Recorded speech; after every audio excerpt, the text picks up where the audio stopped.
কেমন আছেন সবাই? আশা করি ভালো আছেন। একটা কথা বলার জন্য আসলাম। প্রথমত ধন্যবাদ জানাচ্ছি গোবিন্দগঞ্জের সেবক হিসেবে যিনি নির্বাচিত হয়েছেন, তাকে আন্তরিক ধন্যবাদ এবং অভিনন্দন জানাচ্ছি। আর তারপরের যে ব্যাপার সেটা হচ্ছে বলতে চাই, বিগত সময় তিনি যে কথাগুলো বলেছে সেগুলোর বাস্তবায়ন দেখতে চাই।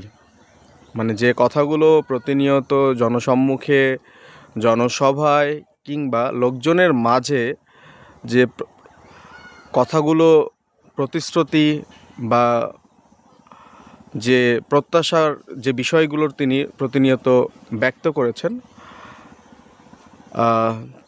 তারই বাস্তব রূপ এখন দেখতে চাই, এমনটাই প্রত্যাশা ব্যক্ত করছে একজন সচেতন নাগরিক হিসেবে। ধন্যবাদ সবাইকে, ভালো থাকবেন সবাই।